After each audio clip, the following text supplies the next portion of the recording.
Now, is this a new phenomenon? Should we have known about this? And you're going to see in many ways this is not new. People have known the strategic importance of Kaliningrad to Russia. You've already poked the bear in one area. Now you go poke the bear again. It's like do you want nuclear war? That's a question we have to ask. So let me again show you here. This was an article that came out in The Sun. And look, it was almost 7 years ago, 6-7 years ago, this article came out. And it says, and it makes hopefully not a prescient statement. It says, will World War III start here? And this is written back in November 2016, November 7th, how a tiny 60-mile stretch of land in Central Europe known as Suwalki Gap could spark a nuclear apocalypse. So this was written back in November 16th, a thoughtful article talking about this fact, because it is in Kaliningrad that Russia has 75 warships, soldiers. It has nuclear warheads. And in fact, it has its supersonic fighter jets there. So this is a very important strategic point for Russia. And as this article said, it is here Russia's huge Baltic fleet is based, as are multiple Russian war bases and a new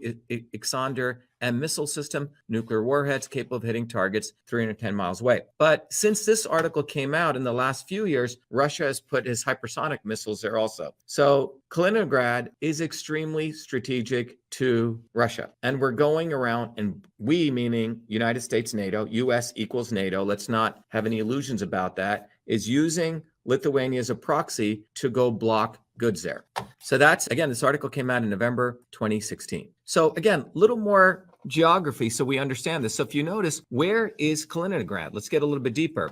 So here's a map of Europe here. We see Russia up here, right here. Here's Mongolia, Kazakhstan. Here's on the eastern is Ukraine. And I've already done a video talking about the Donbass region. And in Ukraine, you should go see, it'll give you a real history of how we poke the bear with Ukraine for Russia to invade. And as you go in, you notice that here's Lithuania here, here's Belarus here, and here is the Baltics. This is a warm water port and that's where Kaliningrad located. So here's Kaliningrad, here's Belarus. Let me do the border here as you can see it. There's a border of Belarus. So here's Russia here, here's a border. Here's Lithuania right here, here's a border here. Here is Poland. And if you notice this border here of Belarus goes like this up on the western part, on the eastern part here. And this part right here is that Suwalki Gap that we talk about right here. That's this gap right here. So this is about a 60-mile stretch between Belarus and Russia. And this is what's going to be blockaded. So if this is blockaded, how does Russia get its stuff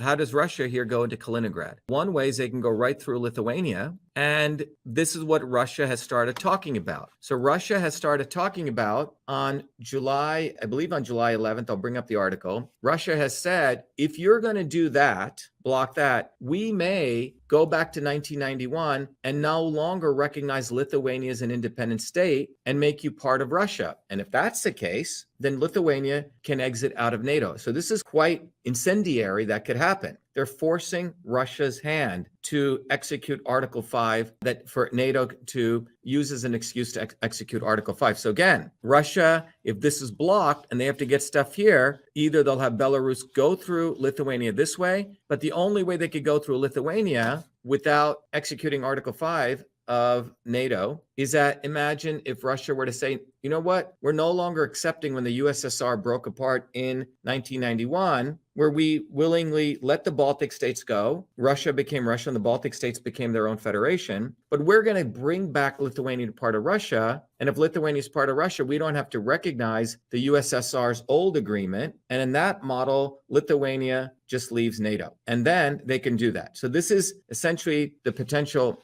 that can happen and essentially start a serious war. The governor of Oblast is the part of Kaliningrad. Anton Alikhanov said, the ban will block half of all goods coming into the territory, the majority of which travel via railroad. The ban will also cut off Kaliningrad's only oil pipeline from Russia. And this article in the first post further explains why this is really bad, why Russia is upset with Lithuania, the relevance of NATO's Article 5. And we'll go into that. So in first post again, this is to go a little bit deeper, top Russian official on Tuesday warned that Lithuania's decision to bar Moscow from shipping certain goods by rail this last Tuesday to Kaliningrad will result in a response that will have a significant negative impact on the Lithuanian people. And Patrushev, who's a powerful secretary of the Kremlin Security Council, said Russia will definitely respond to such hostile actions. The relevant measures are being drawn up in an interagency format and will be adopted shortly. Their consequences will have a significant negative impact on the population of Lithuania. Okay?